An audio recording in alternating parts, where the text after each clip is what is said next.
네, 선생님들 안녕하세요. 저는 이번에 전례와 성사편 강의를 맡은 김인환 히폴리토 신부라고 합니다. 준비된 강의를 잘 들어주시면 감사하겠습니다. 제2부 그리스도 신비의 기념입니다. 부제로는 성사, 하느님과의 7가지 만남으로 되어 있습니다. 먼저 본격적으로 시작하기 전에 목차 한번 살펴볼 텐데요. 크게 2가지 내용 보도록 하겠습니다. 첫 번째는 전례에 대한 내용 보겠고요.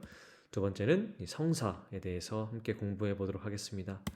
이 전례에 있어서는 전례는 누가 어떻게 또 언제 어디에서 거행하는가 이 전반적인 부분 함께 살펴볼 것이고요. 성사에서는 7가지 칠성사에 대한 내용 한번 같이 보도록 하겠습니다. 네, 이 그림은 사진은 교제에 대한 내용입니다. 이제 왼쪽이 선생님들이 보시는 You Can Friends라는 내용인데요. 교재 보시면 아시겠지만 그림들도 많고 글자가 많지 않죠. 자, 사실은 이 교재는 청소년들이나 어린 아이들을 위한 교재입니다. 그렇기 때문에 좀 쉽게 접근할 수 있지만 내용이 좀 부족하다거나 빠진 것들이 있을 수 있어요. 그래서 그런 것들을 보충하기 위해서 종종 이제 유캣 청년 교리서 내용을 좀 넣어서 같이 보도록 하겠습니다. 자, 이제 첫 번째 주제인 전례. 전례란 이렇게 나와 있는데요. 전례 우리가 익숙하기도 하지만 좀 어렵게 느끼는 부분이기도 하죠. 이 전례에 대해서 교회는 어떻게 설명을 해주는가 그 내용들을 보면 자, 먼저 이렇게 어원을 살펴보면 전례를 리투르지아라고 하는데요. 이것은 그리스말 레이투르기아에서 유래를 하였습니다. 이것이 담고 있는 말은 공적 행위, 봉사, 백성을 위한 일이라는 뜻이었습니다. 과거에는 보편적으로 이렇게 사용되었었는데 이것이 이제 교회 안에서는 교회의 공식적인 예배로 사용이 됩니다. 이 전례의 역할은 교회 안에서 끊임없이 교회가 누구인지를 알게 만들어주는 요소가 있기 때문에 교회 활동의 정점이 됩니다. 또한 우리가 특별히 예수님의 몸과 피를 받아 모시는 성체 성사를 통해서 계속해서 사랑을 받고 사랑을 실천해 나가는 그런 힘을 얻게 되는데 그런 하느님의 은총과 사랑을 경험할 수 있는 자리이기 때문에 모든 힘의 원천이 된다고도 말합니다. 그리고 또 성사들 전례 안에서 하느님과의 만남이 이루어지기 때문에 이 전례를 두고 하느님과의 만남의 장이라고 표현하기도 합니다. 자, 유캣 167번에선 이런 질문이 나옵니다. 전례란 무엇인가요? 전례는 교회의 공식적인 예배입니다. 조금 더 자세하게 설명드리면 전례는 기발한 아이디어와 멋진 노래들로 구성된 행사가 아닙니다. 또한 우리가 고안하고 만들어낸 것도 아닙니다. 전례는 수천 년 동안 신앙 안에서 성장해 왔고 생생하게 살아있는 것입니다. 예배는 거룩하고 신성한 사건입니다. 하느님이 전례의 거룩한 표징과 매우 오래된 소중한 기도에 몸소 현존하고 계심을 때때로 우리가 느낄 수 있다면 전례는 흥미진진한 일이 됩니다. 네, 전례에 대해서 조금 더 자세하게 설명을 했고요. 그렇다면 자, 누가 전례를 거행하는가에 대한 부분입니다. 자, 전례를 누가 거행할까요? 질문을 한다면 많은 사람들은 자, 사진에 나와 있는 것처럼 교황님이나 주교님, 또 미사를 주례하는 사제, 이런 성직자들만이 전례의 집전자라고 생각을 합니다. 하지만 그렇지 않죠. 전례에 참여하는 모든 이는 누구나 다 집전자가 될 수 있습니다. 자, 그래서 이것을 조금 더 신학적으로 설명해 드린다면 자, 그리스도와 교회의 관계를 우리가 함께 살펴볼 필요가 있을 것이에요. 이는 예수님과 함께 교회를 구성하는 한 몸이 됩니다. 그래서 그리스도를 머리로 하고 교회는 그 몸을 이룬다라고 이야기를 하는데요. 이런 점에서 우리는 이렇게 예수님과 하나가 되어서 한 공동체로서 이 전례에 집중하고 전례를 함께 거행하는 공동체가 되는 것입니다. 또 더불어서 보편사제직과 직무사제직에 대해서도 말할 수 있어요. 우리가 흔히 알고 있는 사제는 직무사제직을 통해서 사제서품을 받고 나아가는 것인데 근데 세례를 통해서 우리 모두는 보편사제직을 지니고 살아갑니다. 그런 희생의 삶, 또 하느님께 봉헌하는 삶을 우리 모든 그리스도인들이 살아가기 때문에 우리 모두는 전례의 집전자가 될 수 있다. 이렇게 말할 수 있는 것입니다. 그래서 육회 179항에서도 이와 관련된 내용이 나옵니다. 전례의 집전자는 누구인가요? 이 세상의 모든 전례를 통해 천사와 인간, 산이와 죽은이, 과거와 현재와 미래, 하늘과 땅을 포괄하는 우주적 전례를 집전하는 분은 바로 주님이신 그리스도이십니다. 사제와 신자들은 서로 다른 방식으로 그리스도의 전례에 참여합니다. 전례에 참여할 때 우리는 지금 일어나는 일이 얼마나 중요한지를 마음 깊이 새겨야 합니다. 지금 이곳에 그리스도가 계시며 그분과 더불어 하늘나라의 전체도 현존합니다. 하늘나라에 있는 모든 이들의 마음은 이로 형언할 수 없는 기쁨과 우리에 대한 애정으로 가득 차 있습니다. 신약 성경의 마지막 부분인 요한묵시록에는 우리가 이 세상에서 함께 참여하는 천상의 이 전례를 신비로운 상징으로 묘사합니다. 자, 두 번째, 전례를 어떻게 거행하는가에 대한 문제입니다. 그것은 바로 어떤 표징과 상징, 언어와 행위 이런 걸로 전례를 표현한다, 전례를 드러낸다라고 말할 수 있는데요.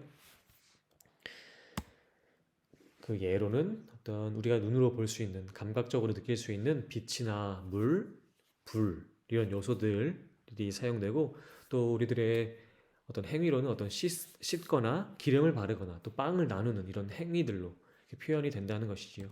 사진을 보면 조금 더 쉽게 이해하실 수 있을 것이에요.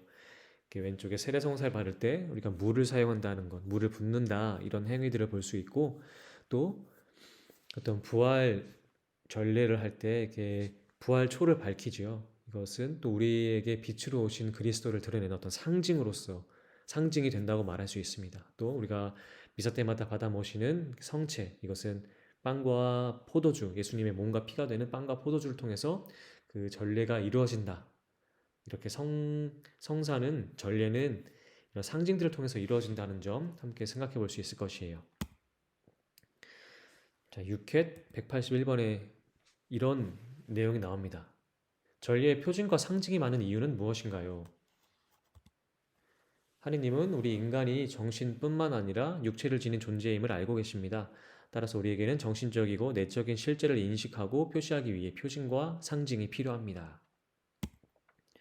좀 더 자세히 말씀드리면, 우리가 내면에 있는 것을 표현하는 표징은 여러 가지가 있습니다. 예를 들면 붉은 장미와 결혼 반지, 검정색 옷과 같은 표징들을 보면 그 의미를 이해할 수 있습니다. 사람이 되신 하느님은 우리 가운데 사시며 활동하고 계신다는 것을 드러내려고 인간의 표징들을 이용하시는데, 빵과 포도주, 세례수, 성령을 상징하는 도유가 그 예입니다. 우리 인간은 그리스도가 정하신 하느님의 이 거룩한 표징들에 대해 경외심을 나타내는 표징으로 응답합니다. 무릎을 꿇어 경배하거나 복음을 들을 때 일어서는 행위, 고개를 숙이는 절 등이 그 예입니다. 우리는 결혼식 때처럼 꽃과 초, 음악 등 우리에게 있는 가장 아름다운 것들로 하느님이 현존하시는 전례를 꾸밉니다. 이렇게 우리가 이 몸을 지니고 있기 때문에 전례에 참여할 때 이렇게 상징적인 것들을 통해서 더욱더 아름답게 표현한다는 것도 함께 생각해 볼 수 있을 것이에요. 자, 세 번째, 그렇다면 전례는 언제 거행하는가에 대한 부분입니다. 이것과 관련해서는 전례와 시간이 어떤 상관관계를 지니고 있는가 생각해 볼 수 있을 텐데, 가장 대표적인 것은 어떤 전례 주년으로 이야기를 할 수가 있을 것이에요. 이제 1년을 교회 안에서 전례 주년이라고 해서 전례력으로 어떻게 우리가 살아가야 하는가 그것을 잘 표현한 것인데요.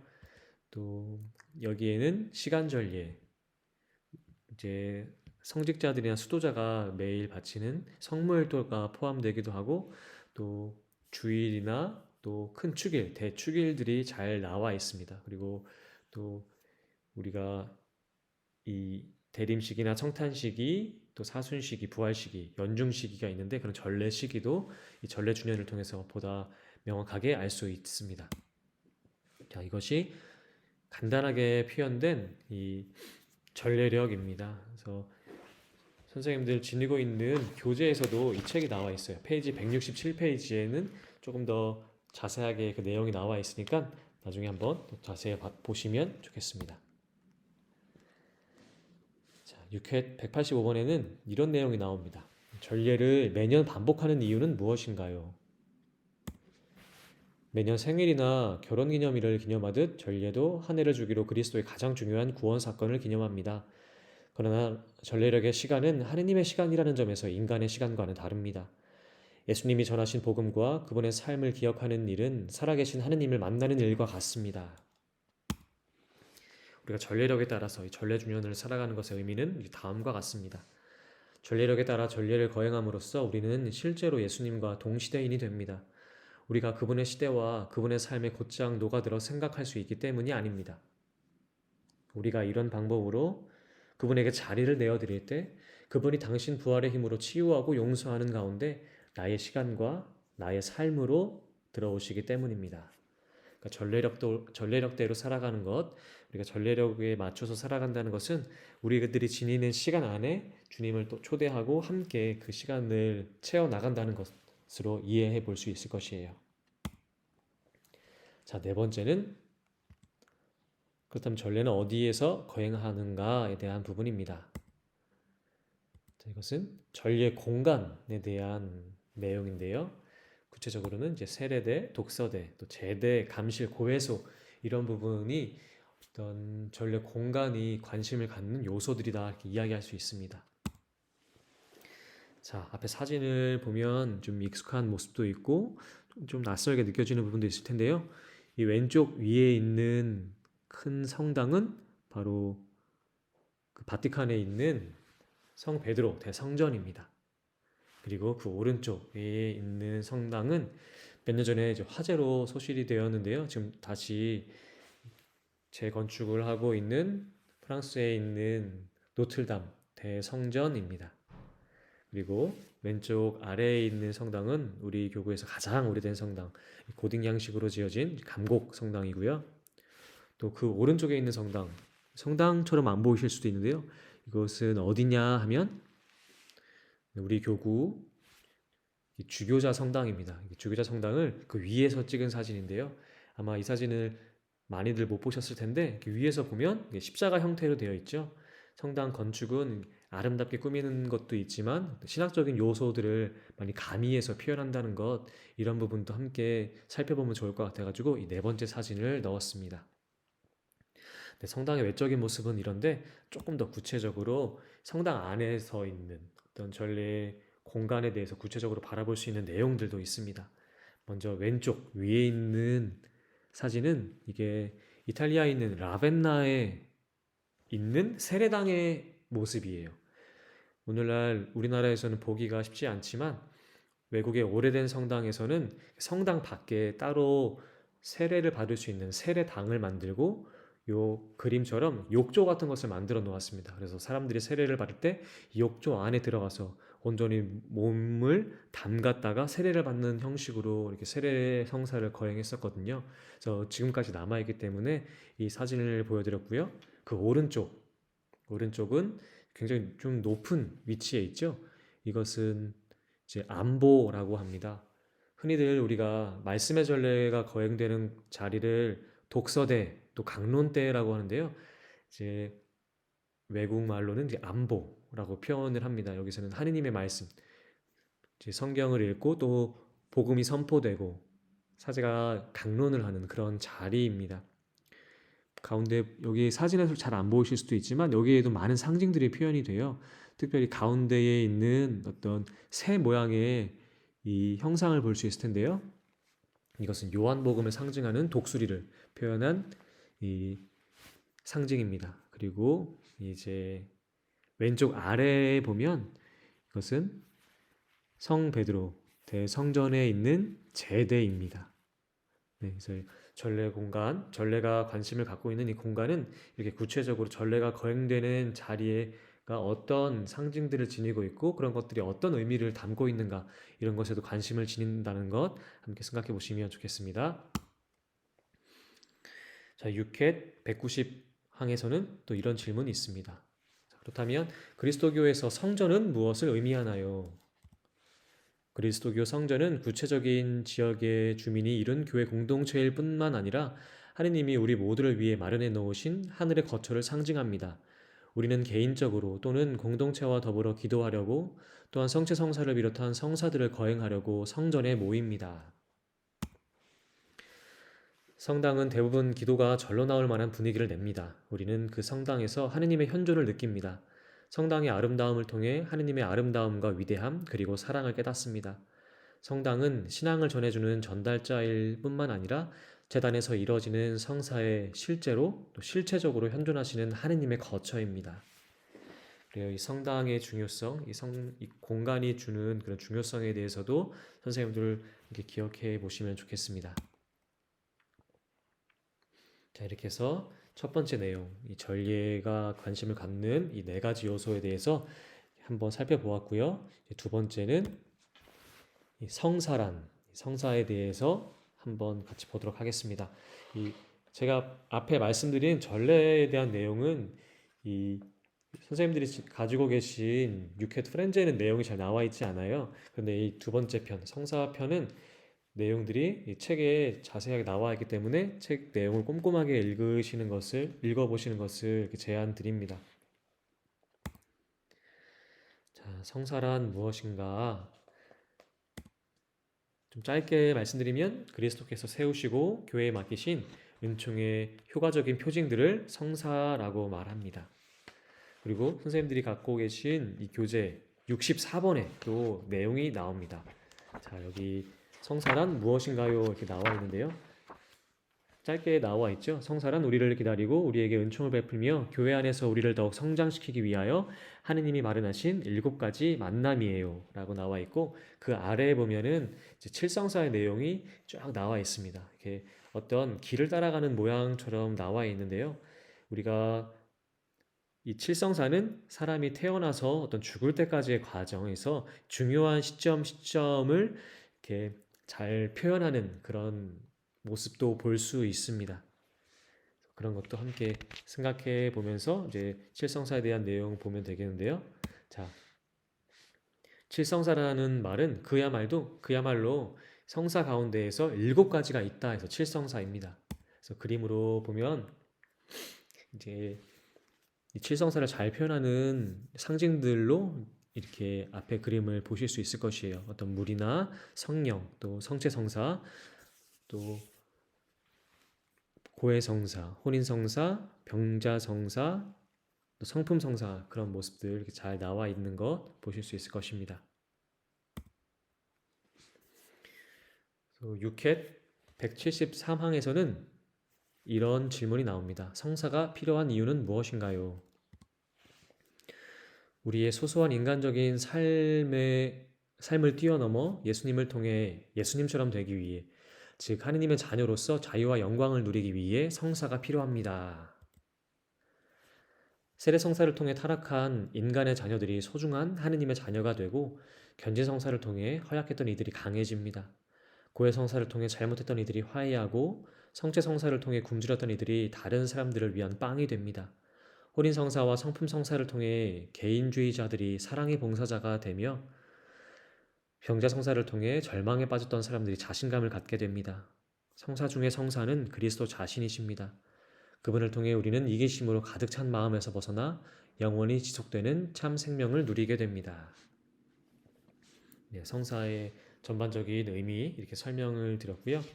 자, 그러면 첫 번째, 이 세례 성사에 대한 내용 같이 보도록 하겠습니다. 자, 이 그림은 교황님께서 직접 세례를 주시는 장면입니다. 6회 194항에서 세례 성사란 무엇인가요? 이렇게 질문이 나옵니다. 세례는 죽음의 세계에서 생명으로 넘어가는 길이자 교회로 들어가는 관문이며 하느님과 함께하는 영원한 공동체의 시작입니다. 자세히 말씀드리면 세례는 기본적인 성사로 다른 모든 성사를 받기 위한 조건이 됩니다. 세례를 통해 우리는 예수 그리스도와 하나가 되고 십자가에서 돌아가신 그분의 죽음에 동참합니다. 또한 우리는 성사를 통해 원죄와 개인적인 모든 죄의 속박에서 해방되고 그분과 함께 영원한 생명을 누릴 수 있도록 새로 태어납니다. 세례는 하느님과 맺는 계약이므로 우리는 네라고 응답해야 합니다. 유아 세례에서는 부모가 자녀를 대신해서 신앙을 고백합니다. 이 세례성사의 어떤 근원이 되는 또 성경 구절이 있습니다. 예수님께서 부활하시고 승천하시기 전에 제자들에게 남기신 말씀인데요. 너희는 가서 이 세상 모든 사람들을 내 제자로 삼아 아버지와 아들과 성령의 이름으로 그들에게 세례를 베풀고 내가 너희에게 명한 모든 것을 지키도록 가르쳐라. 예수님께서 이런 말씀을 남기셨죠. 이 이후에 제자들은 사람들에게 세례를 주면서 또 복음을 선포하고 예수님을 전하는 사명을 다했습니다. 아까 전례를 설명할 때 전례를 어떻게 거행하는가, 어떻게에 대한 부분에서 표징에 대한 부분 것을 말씀드렸습니다. 세례성사에서 우리가 가장 직접적으로 보게 되는 것은 바로 물입니다. 이 물은 죽음과 정화를 상징하는데요. 어떤 물난리가 났을 때를 생각해 보시면 물이 얼마나 죽음을 가져오는가를 생각해 볼 수 있어요. 또한 구약 성경에서도 이것을 잘 보여주는 것이 노아의 방주 이야기. 40일 밤낮으로 비가 내렸을 때 땅에 있는 모든 살아있는 것들은 이렇게 죽게 되었죠. 그리고 이스라엘 민족이 이집트 종살이에서 또 약속의 땅으로 가는 길에 그들을 따라왔던 이집트 병사의 내용이 나와요. 그때 홍해 바다를 건너는 장면이 또 있습니다. 이때도 마찬가지로 이스라엘 민족은 모세를 따라서 이렇게 발에 물을 적시지 않고 안전하게 건넜지만 그들을 따라오던 이집트 병사들은 그 홍수에 떠밀려서 모두 이렇게 목숨을 잃게 되었습니다. 그래서 물은 죽음을 상징한다는 것 여러분들 잘 아시면 좋겠고요. 또 뿐만 아니라 또 우리가 몸이 더러워졌거나 어디가 좀 지저분했을 때 깨끗하게 씻을 때 꼭 필요한 것이 바로 물이죠. 이처럼 물은 깨끗하게 한다, 정화한다 이런 의미들을 담고 있습니다. 이 두 가지 상징이 세례 성사에도 나오는데요. 세례 때 여러분들이 가지고 계신 교재 이제 65항 세례 때 사제가 하는 말 나는 성부와 성자와 성령의 이름으로 누구누구에게 세례를 줍니다. 이렇게 세례 성사가 거행이 됩니다. 이 세례 성사 때 그럼 어떤 일이 생겨나는가 또 세례 성사의 의미는 무엇인가에 대해서 조금 더 알아볼 필요가 있을 텐데요. 세례 성사를 통해서 우리는 아까 물이 지니고 있는 정화에 대한 의미 또 죽음에 대한 의미를 말씀드렸죠. 이제 우리는 세례 성사를 통해서 물로서 과거의 죄인인 나는 죽고 깨끗해진 상태로 다시 태어난다. 이런 의미가 있습니다. 그래서 우리가 지니고 있는 사람이 지니고 있는 원죄와 본죄를 용서받는다라는 의미가 있고요. 또 이제 세례 성사를 통해서 우리는 죽고서 과거의 죄인으로서의 나는 죽고 하느님의 자녀로서 새롭게 태어난다. 이런 의미가 담겨 있습니다. 그래서 하느님의 자녀가 되고 또 교회의 구성원이 된다. 이런 의미 있습니다. 또 우리가 세례 성사를 받게 되면 우리 영혼의 영적 표지라고 하는 인호를 받게 됩니다. 이것으로 우리가 하느님의 자녀가 된다는 것을 또 우리가 이렇게 알려드리고 있습니다. 또 세례 성사 때 사용되는 상징들에 대해서 교재에 나옵니다. 66항에 보면 세례 성사 때 사용되는 상징들로서 이제 성유를 바르기도 하고요. 또 성사 때 흰 옷을 입기도 합니다. 또 대부 대모님을 통해서 초를 받기도 하는데요. 이 모든 것은 우리가 하느님의 자녀로 거듭나고 깨끗해지고 또 그분의 빛을 받는다. 이런 의미들을 담고 있습니다. 또 뒤에 67항에서는 세례 성사는 누가 줄 수 있나요? 이런 내용이 나오는데 세례 집전자는 사제나 부제입니다. 그러나 어떤 죽을 위험에 처한 상황에서는 누구나 세례를 베풀 수 있다는 점 선생님들도 잘 기억하시면 좋겠어요. 자, 두 번째는 견진성사입니다. 자, 이 사진은 이제 전 주교님이셨던 가브리엘 주교님이 이제 아이들에게 견진성사를 주시는 모습입니다. 자, 유켓 203항에선 다음과 같은 질문이 있습니다. 견진성사란 무엇인가요? 견진성사는 세례를 완성하는 성사며 이 성사를 통해 우리는 성령의 은사를 받습니다.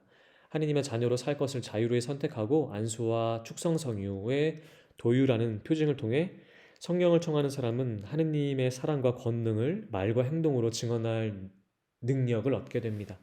이제 그는 가톨릭 교회의 완전하고 책임 있는 구성원이 됩니다. 견진성사 때 안수를 받고 성령을 통해 우리는 해야 할 일을 알게 되고 성령은 우리가 그 일을 할 수 있도록 우리에게 큰 힘을 불어넣으십니다. 우리는 성령의 파견을 생생하게 기억하며 성령의 도우심을 느낍니다. 이렇게 교리서에서는 나와 있습니다. 좀 또 견진성사의 어떤 토대가 되는 성경 말씀이 있는데요. 다 같이 보도록 하겠습니다. 베드로와 요한은 내려가서 그들이 성령을 받도록 기도하였다. 그들이 주 예수님의 이름으로 세례를 받았을 뿐 그들 가운데 아직 아무에게도 성령께서 내리지 않으셨기 때문이다. 네, 사도행전의 말씀입니다. 견진성사 때 특징으로 우리가 볼 수 있는 것은 이제 주교님의 안수와 도유입니다. 세례성사는 부제나 사제를 통해서 거행되지만 견진성사는 주교님께서 이렇게 집전을 해 주시는데요. 이 안수와 도유는 성령께서 우리에게 내려오신다라는 것을 보여주는 그런 상징입니다. 그래서 여러분들 지니고 가지고 계신 교재 70항에서도 성사를 받으려고 하는 사람들의 이름을 부르면서 이제 견진성사가 되는데요. 누구누구요? 성령 특인의 날인을 받으십시오. 주교님께서 이렇게 말씀하시면서 성사가 집전이 됩니다. 이 견진성사의 의미를 말씀드리면요. 먼저 이 견진성사는 세례성사의 은총을 완성한다는 의미를 지닙니다. 과거 초기 교회에는 세례성사와 견진성사가 분리되지 않았었어요. 이것이 한 번에 이루어졌었지만 점점 그리스도인들이 많아지면서 주교님이 모든 이의 세례성사 때 함께 하실 수가 없게 되자 세례성사는 본당에 신부님이 하게 되고 주교님은 이렇게 정기적으로 본당에 방문해서 견진성사를 주는 형식으로 이렇게 조금씩 바뀌어 나간 것입니다. 이 견진성사를 성령의 성사라고 하는데요. 세례성사를 받고 하느님의 자녀가 된 우리는 이 성령을 충만히 받음으로써 신앙의 어른이 된다고 할 수 있습니다. 그래서 이 견진성사는 우리의 신앙을 성숙하게 이끌어준다라고 이야기를 하죠. 그래서 견진성사를 받은 사람들이 다른 사람들을 위한 대모가 될 수 있는 것입니다. 자, 세 번째는 성체성사입니다. 자, 이 그림은 여러분들 잘 알고 계신 그림일 텐데요. 최후의 만찬입니다. 최후의 만찬. 이것은 또 성체성사와 직접적으로 관련이 있는 그림이죠. 예수님께서는 돌아가시기 전에 제자들과 최후의 만찬을 하시면서 이제 성체성사를 제정하셨다는 것 우리가 또 함께 기억하면 좋겠습니다. 뉴켓 208항에서는 이렇게 묻습니다. 성체성사란 무엇인가요? 성체성사는 예수 그리스도가 당신의 몸과 피, 곧 당신 자신을 우리에게 내주심으로써 우리도 사랑하는 마음으로 우리 자신을 그분에게 바치고 거룩한 영성체를 통해 그분과 하나가 되는 성사입니다. 이를 통해 우리는 하나인 그리스도의 몸, 교회의 몸으로 결합됩니다. 그리스도인의 모든 삶은 성체성사를 지향하며 그것을 뛰어넘어 도달해야 할 목표는 없습니다. 성체를 받아 모심으로써 우리는 십자가 위에서 당신의 몸을 우리에게 내주신 예수님의 사랑과 하나가 되며 성령을 마심으로써 우리는 우리를 위한 희생으로 피까지 흘리신 예수님과 하나가 됩니다.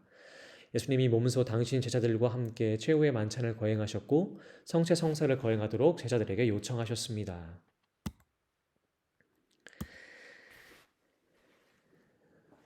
복음에서 또 우리가 미사 가운데에서도 자주 듣게 되는 말씀인데요.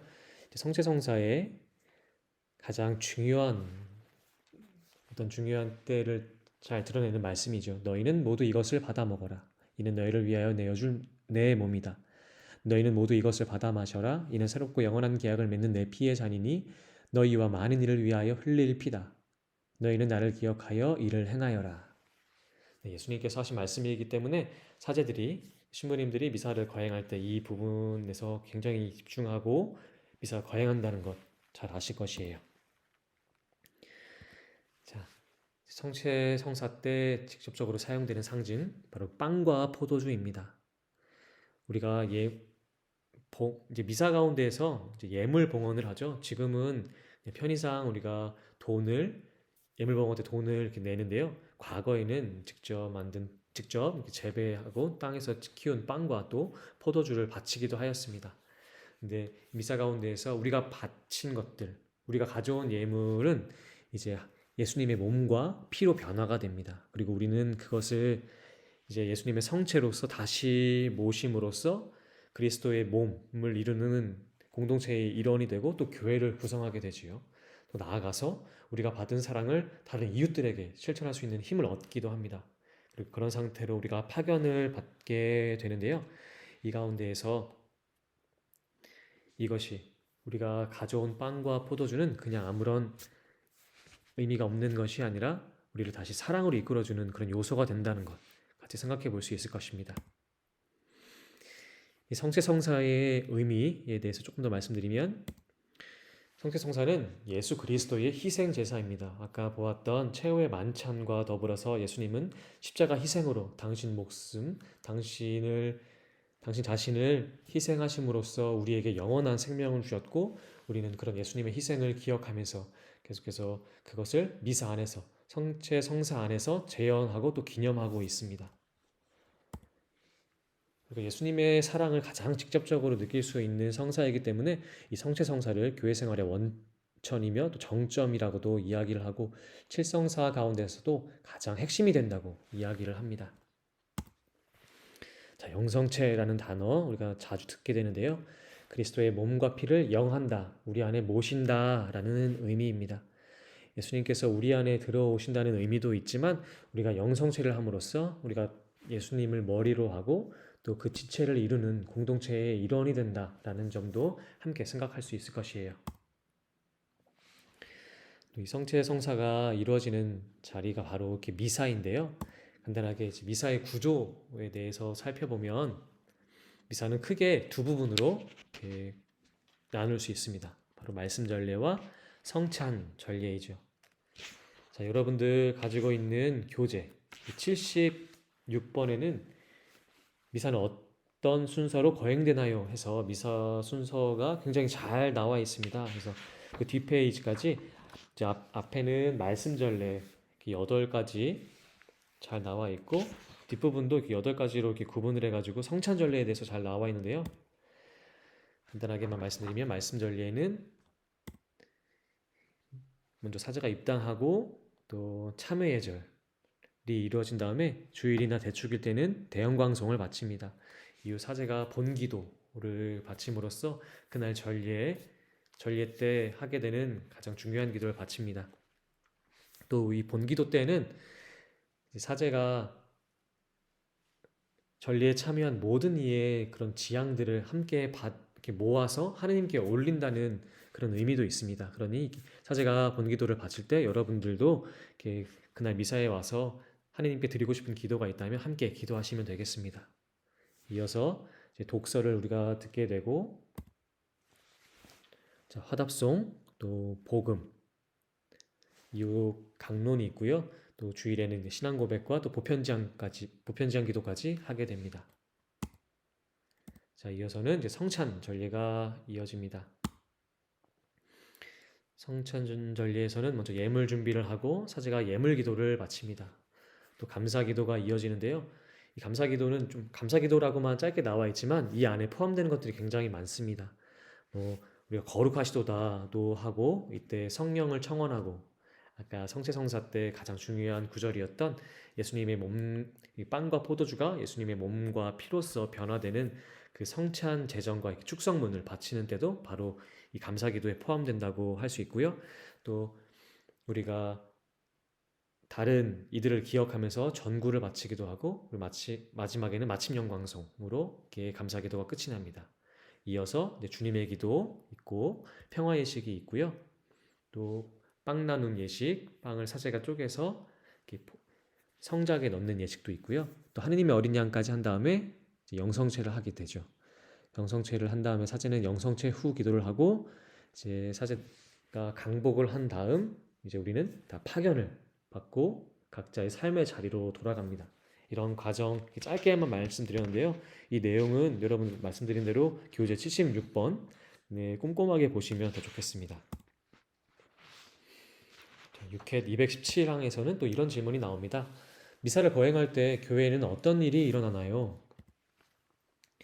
성체성사를 거행할 때마다 교회는 그리스도의 몸을 모심으로써 그 자신이 그리스도의 몸이 되기 때문에 그리스도의 몸은 교회를 가리키는 또 다른 이름이 되기도 합니다. 영혼과 육신을 지닌 우리에게 자신을 내주신 그리스도의 희생 안에 우리 삶 전체를 위한 자리가 존재합니다. 우리는 우리의 일과 고통, 기쁨 등 모든 것을 그리스도의 희생과 결합할 수 있습니다. 이러한 방식으로 우리 자신을 봉헌할 때 우리는 변화됩니다. 즉, 우리는 이렇게 하느님 마음에 들게 되며 우리 이웃들을 위해 유익하고 영양이 풍부한 빵이 됩니다. 우리는 마치 교회가 선한 사람들로만 이루어진 집단인 양 더 냉정한 잣대로 교회를 자주 비난하곤 합니다. 하느님은 우리 각자에게 자신을 내주시며 영성체를 통해 우리를 변화시키고자 하십니다. 변화된 자로서 우리는 이 세상을 변화시켜야 합니다. 그리고 이것은 성체성사의 어떤 신학적인, 영성적인 의미로서 선생님들과 좀 나누고 싶은 부분인데요. 예수님께서 당신의 희생을 통해서 또 우리에게 모든 것을 내어주셨죠. 영원한 생명을 우리가 받고 살아가는데 예수님의 몸, 성체를 받아 모신다는 것은 또 우리도 마찬가지로 세상에 나가서 다른 이들을 위한 빵이 되어야 된다, 이런 의미가 있습니다. 이렇게 먹는 것만이 중요한 것이 아니라 우리도 마찬가지로 먹히는 존재가 되는 것이 얼마나 중요한가, 좀 이런 부분들을 생각하면서 우리가 그런 예수님의 사랑을 세상에 전해줄 수 있는 그런 사람들이 되어야 하겠습니다. 자, 네 번째는 고해성사입니다. 자, 이 사진, 교황님께서 고해성사를 하고 계시는 모습인데요.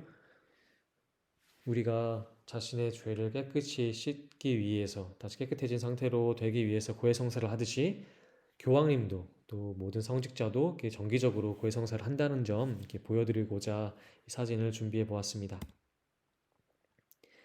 6회 227항에서는 이런 내용이 나옵니다. 고해성사를 제정하신 분은 누구인가요? 예수님은 부활하신 날에 당신 사도들에게 나타나셔서 성령을 받아라. 너희가 누구의 죄든지 용서해주면 그가 용서를 받을 것이고 그대로 두면 그대로 남아있을 것이다. 라고 말씀하심으로써 몸소 고해성사를 제정하셨습니다. 이 고해성사와 관련해서는 루카복음 15장에 있는 자애로운 아버지, 또 우리에게는 돌아온 탕자라는 제목으로도 익숙한 이야기가 굉장히 고해성사의 정신을 잘 보여준다고 말할 수 있습니다. 이것이야말로 예수님이 고해성사 때 일어나는 일을 가장 아름답게 이야기하신 부분입니다. 우리가 혼란에 빠져 길을 잃고 더 이상 아무것도 하지 못할 때에도 우리 아버지이신 하느님은 한없이 그리워하는 마음으로 우리를 기다리십니다. 우리가 되돌아오기만 하면 그분은 우리에게 용서를 베푸십니다. 예수님도 몸소 많은 이들의 죄를 용서해 주셨습니다. 죄를 용서하는 일은 그분에게 있어 기적을 행하는 것보다 더 중요한 일이었습니다. 방금 들은 말씀, 성령을 받아라. 누구의 죄든지 너희가 용서해주면 그들의 죄는 용서받을 것이고 용서해주지 않으면 용서받지 못한 채 남아있을 것이다. 이것이 또 이제 고해성사의 근원이 되는 복음 말씀이라고 할 수 있겠습니다. 고해성사는 다른 말로 이제 화해성사라고 합니다. 우리가 죄를 짓게 되면 하느님과의 관계에 단절이 일어나고 또 이웃과의 관계에서도 다시 이렇게 멀어진다는 것을 느끼게 되는데요. 그 끊어진 관계를 다시 회복시키고 화해할 수 있도록 이끌어주는 것이 바로 고해성사입니다. 이 가운데 우리가 또 함께 살펴보아야 할 것은 어떤 죄에 대한 인식이에요. 우리의 죄를 돌이켜보는 것은, 그것을 살펴보는 것은 쉽지 않을 것입니다. 왜냐하면 나의 어두운 부분을, 드러내고 싶지 않은 부분을 바라봐야 되고 그것을 노출시켜야 되기 때문이에요. 하지만 그런 작업들을 우리가 함으로써 우리의 어두운 부분을 솔직하게 바라보고 그것을 숨기지 않고 하느님 앞에 나와서 다 드러내 보임으로써 우리는 다시 우리 마음속에 있는, 우리 안에 있는 어둠을 빛으로 밝힐 수 있고 또 올바른 방향으로 나아갈 수 있습니다. 그렇기 때문에 하느님께서는 우리가 끊임없이 좌절하고 넘어지고 움츠러들고 숨는 그런 상태로 살아가기보다는 다시 일어서서 바른 방향으로 나아갈 수 있도록 이끌어 주신다는 것, 그런 것도 함께 생각하면서 고해성사에 임하셨으면 좋겠고요. 특별히 고해성사는 어떤 우리가 교리적으로 많은 것을 아는 것보다 그것을 자주 행하고 또 참여하는 것이 중요하다는 것 함께 생각하셨으면 좋겠습니다. 네, 이제 고해성사에 대해서 조금 더 말씀을 드리면 고해성사의 그 순서는 회개와 통회, 결심, 또 고백, 보속, 이 과정으로 성사가 거행됩니다. 여러분들 교재 83항 고해성사는 어떤 단계로 진행되나요?에 나오는데요. 여기에 그 각각 순서에 대한 내용들이 잘 나와 있어요. 이 내용 잘 보시면 좋겠고요. 보통 고해성사를 고해서 안에 들어와서 고백할 때 이때부터 시작이 된다라고 생각을 하는 분들이 많은데요. 그렇지 않습니다. 고해성사는 고해소에 들어오기 전에 내가 회개하고 정말로 가슴 아프게 내가 죄를 지은 부분에 가슴 아파하고 또 다시는 죄를 짓지 않겠다고 굳은 결심을 하는 그런 과정을 가진 다음에 이제 고해소에 와서 이렇게 내가 지은 죄를 짧게 고백하면 되는 것입니다. 네, 이런 과정이 있고 이제 고해성사를 하기 위해서 또 준비를 잘 해야 된다는 점 이렇게 잘 기억하시기 바랍니다. 이 고해성사를 통해서 우리가 받게 되는 은총은 죄의 용서와 벌의 사면입니다. 그리고 또 우리가 고해성사를 하다 보면은 자주 짓게 되는 죄가 있다는 것을 발견하게 될 것이에요. 또 영적으로 우리의 가장 부족한 점에 대해서도 우리가 자주 넘어지는 부분이 있을 텐데 우리는 고해성사를 통해서 그 유혹을 이겨낼 수 있는 죄에 빠지지 않을 수 있는 힘을 얻게 됩니다. 덧붙여서 이제 여러분들에게 알려드리고 싶은 부분 이제 84항에도 나오는 내용인데요. 우리가 고해성사 때 했던 이야기를 사제가 다른 사람에게 이야기할 수 있나요? 이런 내용이 나옵니다.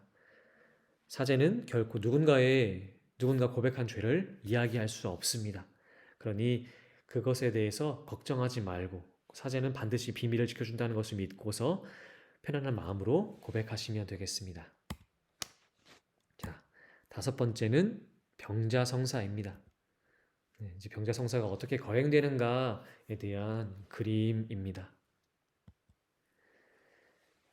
유켓 245항에서는 이런 질문이 있습니다. 병자성사는 어떤 효력을 발휘하나요? 병자성사는 위로와 힘을 주며 위태로운 상황에 처한 고통받는 병자를 심오한 방식으로 그리스도와 결합시킵니다. 그리스도는 우리가 겪는 두려움들을 이미 견뎌내셨고 우리의 아픔도 당신 몸으로 이미 겪으셨기 때문입니다. 많은 사람들이 병자성사를 통해 건강을 회복하기도 합니다. 그러나 하느님이 병자를 데려가고자 하시는 경우 병자가 마지막 길에서 모든 영육간의 싸움을 이겨낼 수 있도록 병자성사를 통해 힘을 주십니다. 병자성사는 죄를 용서하는 효력도 발휘합니다. 위급한 상황에 처한 대부분의 병자들은 생명이시며 죽음을 이기신 구세주 예수님에게 전적으로 매달리는 것보다 더 중요한 일은 없음을 본능적으로 느낍니다. 이런 내용이 나와 있고요. 병자성사와 관련해서도 관련된 성경 말씀이 있습니다. 야고보서의 말씀입니다. 여러분 가운데 앓는 사람이 있으면 그 사람은 교회의 원로들을 청하십시오. 원로들은 주님의 이름으로 그에게 기름을 바르고 그를 위하여 기도해 주어야 합니다. 믿고 구하는 기도는 앓는 사람을 낫게 할 것이며 주님께서 그를 일으켜 주실 것입니다. 또 그가 지은 죄가 있으면 그 죄도 용서받을 것입니다. 네. 이 병자성사에서 가장 중요한 것은 또 이렇게 성유를 바르는 그런 예식입니다. 또 이제 여러분들 가지고 계신 교재 89항에 병자성사가 어떻게 거행되는지 그 기도문이 이렇게 나와 있습니다. 그 내용도 한번 보시면 좋겠고요. 이마와 양손에 성유를 바름으로써 병으로 고통받는 이가 좀 더 위로를 받고 힘을 낼 수 있는 용기를 낼 수 있는 그런 역할을 해주고 또한 죽음은 누구에게나 두려움으로 다가올 수도 있지만 또 그리스도인에게는 죽음이 끝이 아니라 또 우리가 영원한 생명으로 나아가는 과정이라는 점도 이제 더 인식시켜주기 때문에 좀 더 평안한 상태로 삶의 마무리를 준비할 수 있도록 도와주는 역할도 한다고 말할 수 있습니다. 이 병자성사의 의미에 대해서 조금 더 요약해서 말씀드리면요. 병자성사는 이제 그리스도의 순환과 결합시켜준다. 그러니까 단순히 내가 어떤 육적으로 고통받고 괴롭다고만 느끼는 것이 아니라 그것을 통해 우리는 나 자신에게만 사로잡히지 않고 예수님의 삶을 더 깊이 묵상해 볼 수도 있을 것이고요.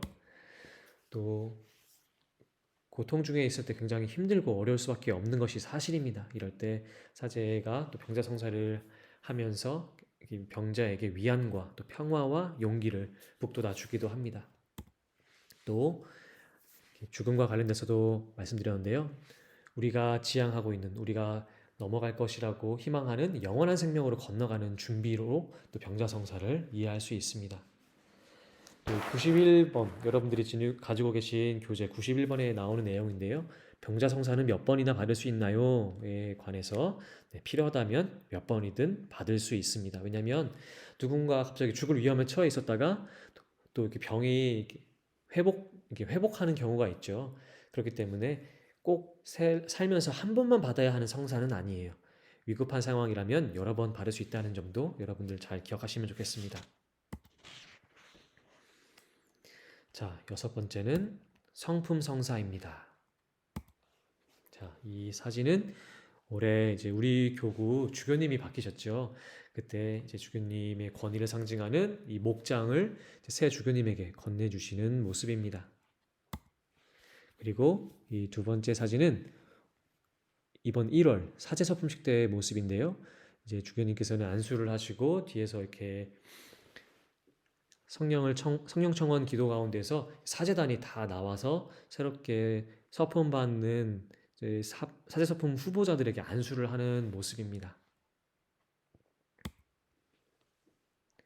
유켓 250항에 이런 내용이 나옵니다. 교회는 성품 성사를 어떻게 이해하나요? 구약의 사제들은 하느님과 그분의 백성 사이에서 중개하는 역할을 하는 데에 자신의 직무가 있다고 생각했습니다. 그러나 그리스도만이 유일하게 하느님과 사람 사이의 중개자이시므로 그분은 구약의 사제직을 완성하고 끝내셨습니다. 이후 사제직은 오로지 그리스도를 통해서만, 그리스도의 십자가상 희생과 그리스도의 부르심, 그리고 사도들의 파견을 통해서만 존재할 수 있습니다. 가톨릭 사제는 자신의 능력이나 완벽한 도덕성을 토대로 하지 않고 머리이신 그리스도를 대신하여 성사를 베풉니다. 변화시키고 치유하시며 구원하시는 그리스도의 능력이 성품 성사를 통해 사제에게 주어집니다. 사제가 자기 능력으로 갖게 된 것은 없으며 무엇보다 사제는 주님의 종이라 할 수 있습니다. 따라서 진정한 사제라는 표징은 자신이 받은 성소를 겸손하고 경이로운 마음으로 바라보는 데 있습니다.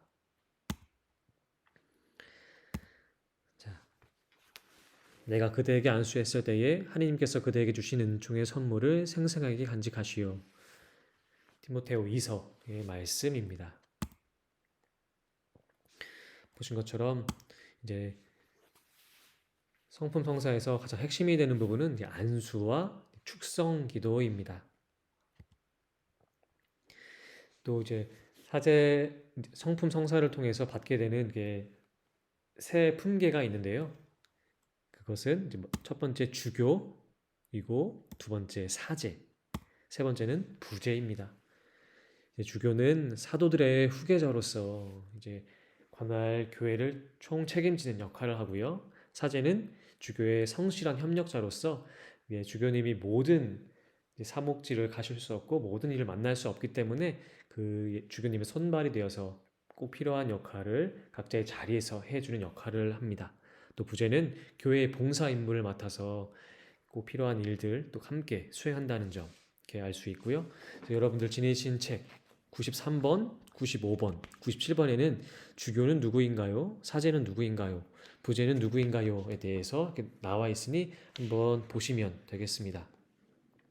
또 성품 성사는 아니지만 이제 99번에 나오는 내용인데요. 수사 또는 수녀는 누구인가요? 이런 내용이 있습니다. 수도자는 누구인가에 대한 부분인데요. 수도 생활을 하는 사람들은 성품 성사를 받은 사람들은 아닙니다.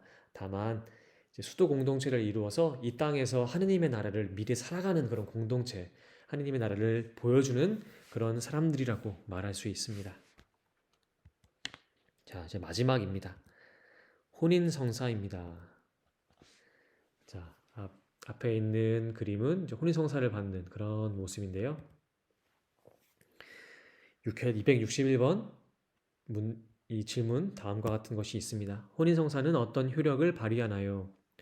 혼인성사는 신랑과 신부가 하느님과 교회 앞에서 서약함으로써 성립하는데 이 서약은 하느님에 의해 받아들여지고 확인되며 부부의 육체적 결합을 통해 성취됩니다. 하느님이 몸소 혼인성사의 끈을 묶으시기 때문에 부부 중 한 사람이 죽을 때까지 그 끈은 묶인 채 있습니다. 혼인성사는 신랑과 신부가 서로에게 베푸는 것입니다. 사제나 부제는 하느님의 축복이 부부에게 내리기를 기도합니다. 또한 혼인이 합당한 조건들 속에서 성립되었고 혼인 서약도 포괄적이며 공적으로 이루어졌음을 증언합니다. 혼인은 혼인 합의가 있어야만, 다시 말해 신랑과 신부가 두려움이나 강요 때문이 아니라 온전한 자유의지로 혼인을 원하며 혼인에 장애가 되는 자연법이나 교회법에 저촉되지 않는 경우에만 성립됩니다. 혼인성사와 관련된 성경 구절입니다. 남편 된 사람들은 그리스도께서 교회를 사랑하신 것처럼 자기 아내를 사랑하십시오. 참으로 심오한 진리가 담겨 있는 말씀입니다. 나는 이 말씀이 그리스도와 교회의 관계를 말해준다고 봅니다.